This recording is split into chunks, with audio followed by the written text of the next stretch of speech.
আসসালামু আলাইকুম। আজকে আমরা দেখব একটা রিপোর্ট মেক করার পরে সেই ডিজিটাল রিপোর্টে নকশার অংশ দিয়ে কিভাবে অবস্থান দেখানো যায়। মানে যেই দাগটা আমরা জরিপ করলাম সেই দাগের যে অংশটা আছে নকশায়, সেই নকশা থেকে কতটুকু অংশ আমরা এখানে বসিয়ে দিব অবস্থান দেখানোর জন্য, এবং নকশার কোন অবস্থানে আমাদের জরিপকৃত জমিটা সেটা আমরা দেখিয়ে দিব। চলুন আমরা মূল ভিডিওতে চলে যাই। সেজন্য আমরা বরাবরের মতো আজকেও বিডিকেট দিয়ে কাজগুলো করে দেখাবো। এই যে বিডিকেটে আমরা ক্লিক করলাম। ক্লিক করার পরে এখানে আমাদের অনেকগুলা অপশন চলে আসছে, যেগুলো হচ্ছে আমার মৌজা ফোল্ডারগুলো, যেগুলো আমি সেভ করে রেখেছি এগুলো চলে আসছে। এখান থেকে আমরা যে কোনো একটাতে ক্লিক করে ভিতরে ঢুকে গেলাম।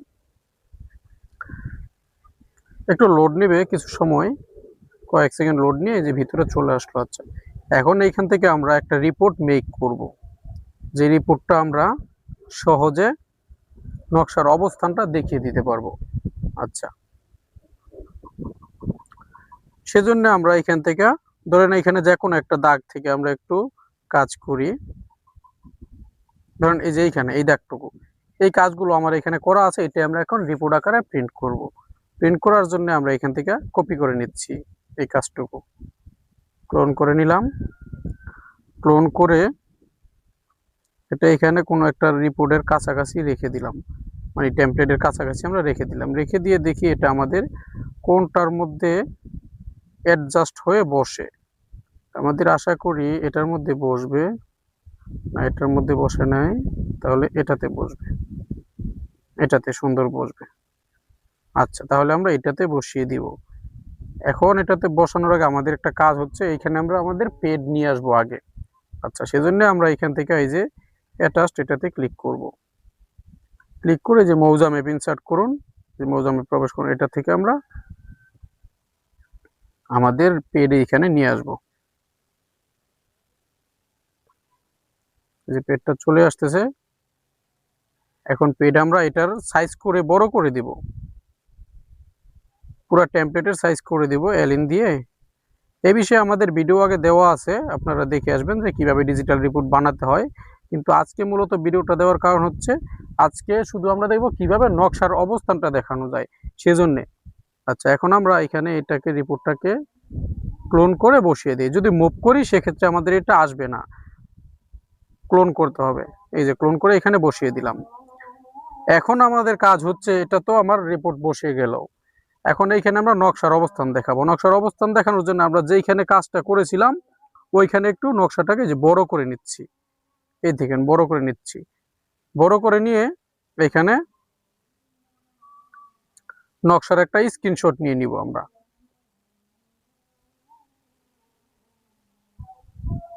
স্ক্রিনশট নেওয়ার আগে এখান থেকে আমরা যে কাজগুলো করেছি শুধু লাইনগুলো রেখে বাকি সব আমরা ডিলিট করে দিব। যে বাকি সব আমরা ডিলিট করে দিলাম, যে লেখাগুলো আমরা লেখাগুলো ফুটগুলো ডিলিট করে দিলাম। ডিলিট করে দিয়ে এই যে আমরা এইভাবে করে একটা স্ক্রিনশট নিয়ে নিব। এগুলো সরিয়ে দেই, স্ক্রিনশটটা 3 আঙ্গুল দিয়ে আমরা নিয়ে নিচ্ছি।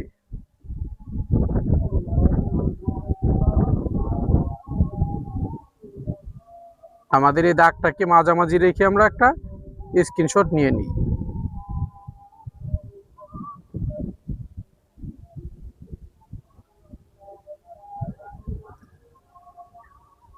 এই যে আমরা এই জায়গাটুকু স্ক্রিনশট নিয়ে নিই।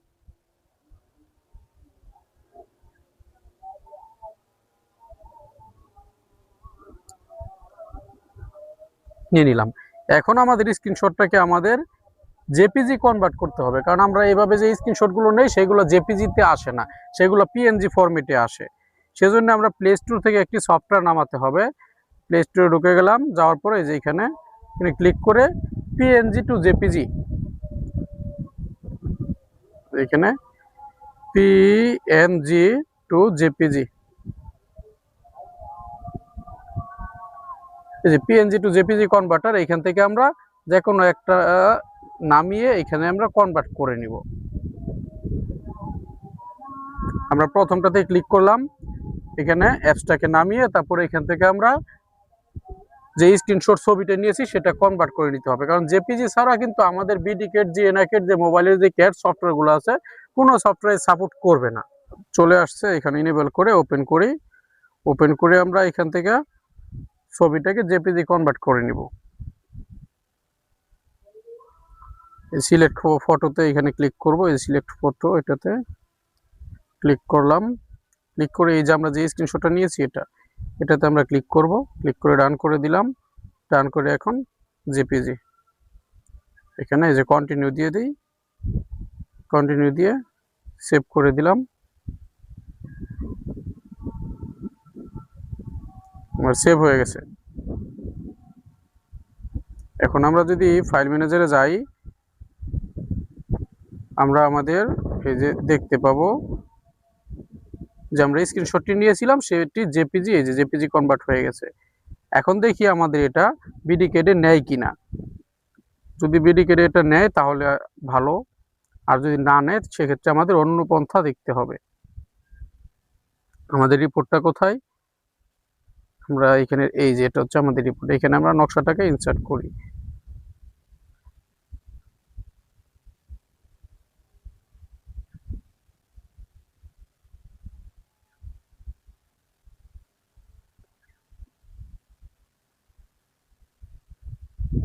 এই যে এখানে ইনসার্ট করলাম। এখন এখান থেকে আমরা এটাকে মুভ করে দিয়ে এখানে রেখে দিই।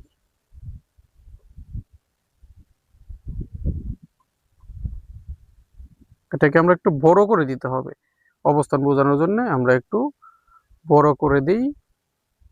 ধরেন এইখানে দিয়ে এইখানে, এইখানে দিয়ে এখানে। এখন এলিন দিয়ে আমরা একটু বড় করে দিলাম। এখন কিন্তু অবস্থানটা বোঝা যায়। আচ্ছা, আরেকটু বড় করে দিই আমরা। আমরা আমাদের সুবিধা মতো যতটুকু ইচ্ছে বড় ছোট করে দিব, সেক্ষেত্রে কিন্তু আমরা বুঝতে সুবিধা হবে। এই যে বড় করে দিলাম। এখন আমরা এটাকে মুভ করে দিয়ে মুভ অবস্থানে বসিয়ে দিলাম। একটু ছোট করে নিতে হবে, সেজন্য কম পাশে আমাদের উপরে চলে আসছে। এজন্য এইখান থেকে এইখানে থেকে এইখানে।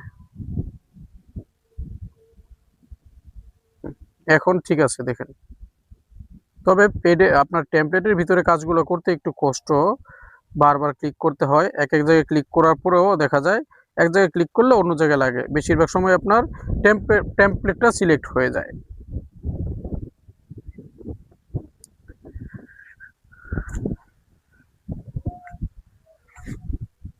এখন আমরা এটাকে এই যে এখানে মুভ করে সুন্দর করে বসিয়ে দিলাম অবস্থানে। আর আমাদের রিপোর্টটা হচ্ছে এটা। এখন আমরা এখানে একটা অ্যারো চিহ্ন দিয়ে দেখিয়ে দিব যে আমাদের জমির অবস্থানটা কোনটা। অ্যারো চিহ্ন দিয়ে দেখিয়ে দেওয়ার জন্য আমার এইখানে অ্যাটাচডে যাব। এখানে আবার আমি আপনাদের মার্ক করে দেখাই, এই যে অ্যাটাচড, এই অ্যাটাচড টুলসে ক্লিক করলাম। ক্লিক করার পরে আমরা এই যে এখানে ব্লক আছে দেখেন, এই যে ব্লক, এই ব্লকে ক্লিক করব। ক্লিক করলাম। ক্লিক করার পরে এখানে আমি আমার নাম দিয়ে এখানে সেভ করে রেখেছি। এই যে আমার নাম আবিদ, এটার ভিতরে অ্যারো চিহ্ন আছে। এটা কোন পাশের? এই যে আমরা এই পাশের অ্যারোটা নিলাম, নিয়ে এইখানে বসিয়ে দিলাম। এখন আমরা অ্যারোটাকে ছোট করে দিব। ছোট করার জন্য আবার আমরা এখানে এটাতে দিয়ে এইখানে দিয়ে দিলাম, এটাতে দিয়ে এখানে দিয়ে দিলাম। যে আমার অ্যারোটা ছোট হয়ে গেল। এটাকে আমি মুভ করে দেই, এই মাথাটাকে এইখানে।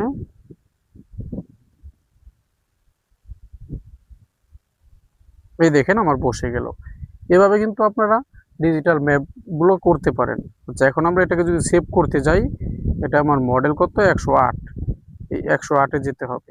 এই যে 108-এ আসলাম। আসার পরে এখন আমরা জেপিজি সেভ করব। ডান পাশে উপরে কর্নার থ্রি ডটে ক্লিক করব। ক্লিক করার পরে এখান থেকে আমরা শেয়ার অ্যান্ড এক্সপোর্ট পিডিএফ এটাতে ক্লিক করব। পিডিএফে ক্লিক করার পরে এই যে পিডিএফ বানান এটাতে ক্লিক করব। এটাতে ক্লিক করব। এখানে আমি ভিডিওতে কোনো স্কিপ করি না, কারণ হচ্ছে তাহলে আপনারা বুঝতে পারবেন। যদি স্কিপ করে ভিডিওগুলো শর্ট করে দিতে পারি, সেক্ষেত্রে আপনাদের বুঝতে প্রবলেম হবে।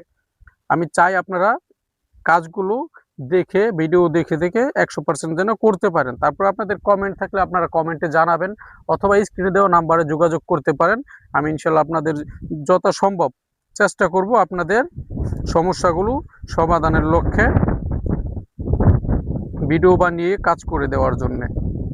এই দেখেন, এখন আমাদের রিপোর্টটা কিন্তু কমপ্লিট। আমরা যদি আমাদের ফাইল ম্যানেজারে যাই, যাওয়ার পরে এই যে করিম সেভ করেছিলাম পিডিএফ, এই দেখেন, এই যে আমার যেটা নকশার অবস্থানটা দেখাইছি, এই দেখেন, আমরা যদি বড় করি, জুম করি, এই দেখেন এখানে কিন্তু অবস্থানটা দেখিয়ে দিচ্ছে অ্যারো চিহ্ন দিয়ে। এখন এটা যখন আমরা প্রিন্ট করব, সেক্ষেত্রে কিন্তু প্রিন্টের ভিতরেও সুন্দর স্পষ্টভাবে বোঝা যাবে।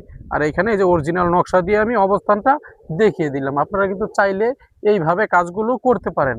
তবে কেউ এইভাবে করে, কেউ কেউ পলিলাইন করে তারপর অবস্থানটা দেখা দেয়। আমরা বেশিরভাগ ক্ষেত্রে পলিলাইন করে তারপর অবস্থানটা দেখাই দিই। আর যদি আপনারা চাইলে এভাবেও দিতে পারেন। কিন্তু এখানে যদি আপনাদের কোনো কমেন্ট থাকে, আপনারা কমেন্ট করবেন। আশা করি বুঝতে পেরেছেন। তো ভালো থাকবেন সবাই। আর যারা চ্যানেলটি সাবস্ক্রাইব করেছেন, সবাইকে অসংখ্য ধন্যবাদ। যারা সাবস্ক্রাইব করেননি, সাবস্ক্রাইব করার অনুরোধ রইল পরবর্তীতে নতুন টেকনিক্যাল ভিডিওগুলি পাওয়ার জন্য। ভালো থাকবেন সবাই। আল্লাহ হাফেজ।